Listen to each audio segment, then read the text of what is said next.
시작하기 전에요. 본 영상은 투자 판단에 참고가 되시라는 거지, 모든 투자에 대한 책임은 투자자 본인에게 있다는 점, 그리고 특정 종목을 사라, 팔아라, 추천하는 게 아니라는 점, 이거 먼저 분명히 하고 가겠습니다. 안녕하세요. 20년 차 콘트, 그리고 매크로 전략가입니다. 주식으로 세상 이해하기에 오신 걸 환영합니다. 오늘 여러분하고 같이 파헤쳐볼 시장의 진짜 동력은요, 바로 이 전고체 배터리입니다. 요즘 다들 휴머노이드 하는데 그 화려한 무대 뒤에 숨어있는 진짜 주인공에 대한 이야기 지금부터 한번 시작해보죠. 자, 바로 본론으로 한번 들어가 볼까요? 지금 2026년인데 여러분 혹시 아직도 전기차 월별 판매량 데이터만 보면서 2차 전지 투자를 결정하고 계신 건 아니죠? 제 퀀트 모델에서는요, 그 데이터의 중요도가 이미 급격하게 떨어지고 있습니다. 만약에 내 얘긴데? 하셨다면 오늘 제 분석을 듣고 나면 생각이 아마 완전히 바뀌실 겁니다. 시장의 패러다임이 아주 조용하지만 정말 근본적으로 이동하고 있거든요. 이 표 한번 보시죠. 올 초에 CS2026에서 난리도 아니었던 바로 그 휴머노이드 로봇들입니다. 아틀라스니 옵티머스니 이제 공상과학 영화가 아니라 현실이 됐죠. 근데요, 제 20년 경험으로 볼 때 시장은 항상 이렇게 화려한 것 뒤에 숨겨진 진짜를 봅니다. 이 로봇들의 가격이 얼마고 작업 능력이 어떻고 물론 중요하죠. 하지만 진짜 병목 현상 그리고 진짜 돈이 될 기회는요. 저기 배터리 수명이라는 아주 작은 항목에 숨어 있습니다. 고작 3, 4시간? 목표치가 8시간? 이걸로는 공장을 24시간 돌릴 수가 없어요. 절대. 그래서 오늘 이야기는 이 로봇들을 진짜로 공장에서 24시간 내내 일하게 만들어줄 꿈의 배터리, 바로 전고체 배터리에 대한 겁니다. 그리고 더 중요한 건 그 꿈을 어떻게 현실의 알파, 즉 초과 수익으로 연결할 수 있을지 그 구체적인 투자 전략을 한번 같이 짜보는 거죠. 자, 그럼 기존 리튬이온 배터리의 근본적인 문제가 도대체 뭘까요? 이 두 그림이 사실 모든 걸 말해줍니다. 가장 큰 차이, 바로 저 액체 전해질이란 녀석이죠. 이게 액체다 보니까 무겁고 충격에도 약하고 화재 위험에서 절대로 자유로울 수가 없습니다. 휴머노이드처럼 사람이랑 같이 일하거나 심지어 우리 집 안으로 들어와야 하는 기계에 이런 시한폭탄 같은 배터리를 넣는다. 이건 기술적으로도 사업적으로도 한계가 명확한 겁니다. 이 그래프가 바로 전고체 배터리가 왜 게임 체인저인지를 보여주는 핵심 데이터입니다. 바로 에너지 밀도죠. 기존 리튬이온이 킬로그램당 300와트시 근처에서 이제 한계에 부딪혔다면 전고체는 500까지 치고 올라갑니다. 이게 단순히 배터리가 한 50%도 오래 간다, 이런 성능 개선의 문제가 아니에요. 이건 스마트폰이 피처폰을 아예 없애버렸던 것과 같은 시장의 룰 자체를 바꾸는 퀀텀 점프입니다. 예전에는 불가능했던 응용 분야, 예를 들면 장거리 화물 드론이나 24시간 내내 돌아가는 로봇 같은 완전히 새로운 시장이 열리는 거죠. 그리고 안전성, 덴드라이트라는 말 들어보셨을 겁니다. 배터리를 충전할 때 음극 표면에 이렇게 뾰족하게 바늘처럼 리튬 결정체가 생기는 건데요. 이게 분리막을 뚫고 양극이랑 만나면 바로 쇼트, 그리고 화재로 이어지는 겁니다. 전고체 배터리는 전해질 자체가 딱딱한 고체라서 이 덴드라이트가 자라나는 걸 구조적으로 억제해버려요. 즉 안전성이 비교가 안 될 정도로 높아지는 거죠. 나중에는 이게 보험료나 규제 측면에서도 엄청난 이점이 될 겁니다. 신한투자증권 리포트에서도 명확하게 짚어주더군요. 꿈의 배터리는 더 이상 꿈이 아니다. 하지만 진짜 중요한 건 그 뒷부분이에요. 2030년 이후 휴머노이드, 드론 같은 고사양 시장에 채택될 것. 그렇죠. 이 기술은 이제 현실이 맞지만 이게 실제 기업의 재무제표에 의미 있는 숫자로 찍히기까지는 아직 시간이 좀 필요하다는 시그널입니다. 성급하게 추격 매수했다가는 필패라는 거죠. 자, 여기서부터가 오늘 분석의 진짜 핵심입니다. 집중해주세요.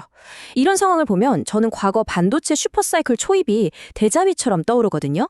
그때 모두가 삼성전자, 하이닉스 같은 칩 만드는 회사에 열광할 때 진짜 큰 돈을 번 투자자들은 그 칩을 만드는 장비 회사, ASML이라던가 아니면 소재를 만드는 신해치화학 같은 기업을 봤습니다.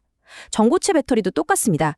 진짜 돈은 완성품 배터리 셀이 아니라 그 배터리를 만드는 소재에 있습니다.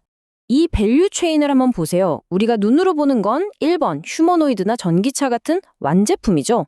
하지만 그 안을 들여다보면 2번 전고체 배터리 셀이 있고 그 배터리의 성능과 가격을 진짜로 결정하는 건 바로 3번 핵심 소재입니다.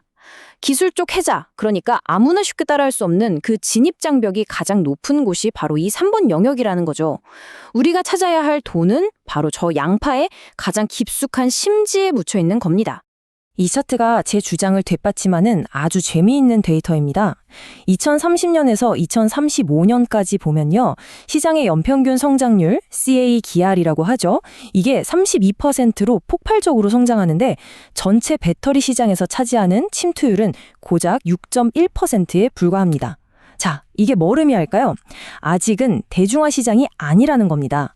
이건 아무나 들어와서 나눠 먹는 파이가 아니라 소수의 승자가 모든 걸 가져가는 아주 비싼 하이엔드 시장을 누가 장악하느냐? 바로 그 게임이라는 뜻이죠. 그래서 수많은 자료와 재분석 모델을 종합해 볼 때 이 전고체 시대의 게임을 지배할 핵심 소재는 결국 이 세 가지로 좁혀집니다. 황화물계 고체 전해질, 그리고 그 전해질의 심장이라고 할 수 있는 황화리튬, 마지막으로 에너지 밀도를 결정하는 삼원계 전구체. 지금부터 이 세 명의 플레이어가 왜 중요한지, 그리고 어떤 기업들이 이 영역을 장악하고 있는지 하나씩 까보겠습니다. 먼저 고체 전해질입니다. 산화물계, 고분자계 여러 종류가 있지만 결국 승자는 황화물계가 될 가능성이 아주 높습니다.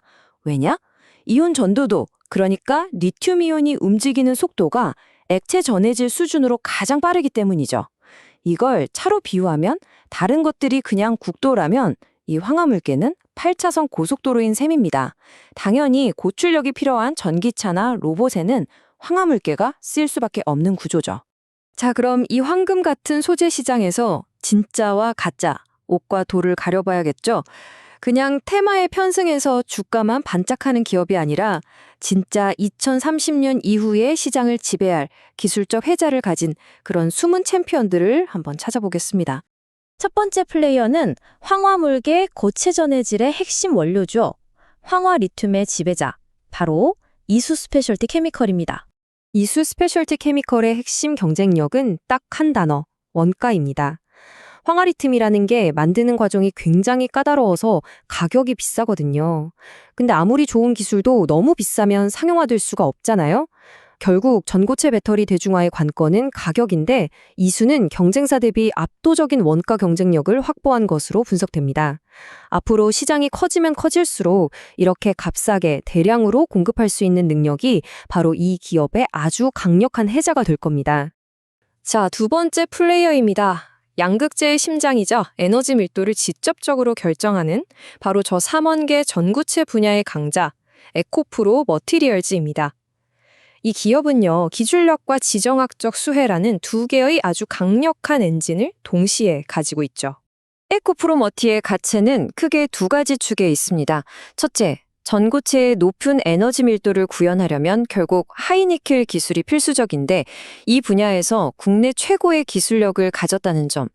둘째는 지정학적 리스크입니다. 바로 이 공급망 탈중국화라는 단어에 주목하셔야 돼요. 지금 미국 주도로 공급망을 재편하면서 중국을 배제하려는 움직임은 이건 거스를 수 없는 큰 흐름입니다. 그런데 전구체 시장은 중국이 90% 이상을 꽉 잡고 있죠. 그렇다면 비중국산 고품질 전구체를 공급할 수 있는 에코프로 머티는 그야말로 엄청난 구조적 수혜를 입을 수밖에 없는 겁니다. 이건 단순히 기업 하나를 분석하는 게 아니라 거대한 매크로 파도에 올라타는 관점의 통찰인 거죠. 마지막으로 글로벌 시각에서 절대 빼놓을 수 없는 기업이 있습니다. 바로 미국의 솔리드 파워죠. 이 회사는 앞서 말씀드린 황화물계 고체 전해질의 설계와 양산 기술, 그 자체를 선도하는 기업이라고 보시면 됩니다. 이 회사의 기술력이 얼마나 대단한지를 가장 확실하게 증명하는 게 바로 이 파트너십 리스트입니다. BMW, 포드 같은 글로벌 완성차 업체들, 그리고 삼성 SDI, SK온 같은 초인류 배터리 기업들이 전부 다 이 회사의 기술에 돈을 투자하고 함께 개발하고 있습니다. 소위 말하는 스마트머니, 똑똑한 돈이 어디로 흐르는지를 보면 이 기술의 현실성과 잠재력을 가늠해 볼 수 있는 거죠. 자, 지금까지 장밋빛 전망을 많이 이야기했지만 투자의 세계에서 수익은 항상 리스크라는 그림자를 달고 다닙니다. 제 역할은 여러분이 그 리스크를 정확히 인지하고 현명하게 대응하도록 돕는 거죠. 이 고수익 고위험 섹터에 우리는 과연 어떻게 접근해야 할까요? 실전 투자 전략은 명확합니다. 그리고 그 모든 전략의 바탕에는 최고의 패자가 이기는 베스트 루저 윈스 투자 철학이 깔려 있어야 합니다. 즉, 크게 벌게 전에 절대 크게 잃지 말자는 거죠. 첫째, 최소 2027년 이후를 보는 장기적인 관점이 필수입니다. 단기 등락에 마음 흔들릴 거면 아예 시작도 하면 안 됩니다. 둘째, 초기 비용이 리튬 이온의 5배 이상이라는 점, 즉 대중화까지는 시간이 꽤 걸린다는 걸 인정해야 합니다. 셋째, 가장 중요하죠. 포트폴리오 비중. 이건 여러분의 주력 자산이 아니라 작은 비중으로 큰 수익을 노리는 위성 자산으로 다뤄야 합니다. 마지막으로 오늘 계속 강조했듯이 완성 배터리 셀 업체보다는 핵심 소재 기업에 집중하는 것이 훨씬 현명한 전략입니다. 마지막으로 이 질문을 한번 던져봅니다.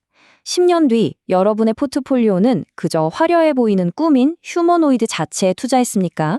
아니면 그 꿈을 현실로 만드는 누구도 대체 불가능한 소재에 투자했습니까? 제 분석이 여러분의 현명한 판단에 조금이나마 도움이 되었기를 바랍니다. 결국 주식 시장은 예측의 영역이 아니라 대응과 생존의 무대입니다. 여러분의 투자 프레임워크가 오늘 제 분석을 통해 한 단계 업그레이드 되셨기를 바랍니다. 구독, 좋아요, 알림 설정 잊지 마시고요. 이상, 시장의 본질을 꿰뚫어보는 주식으로 세상 이해하기였습니다.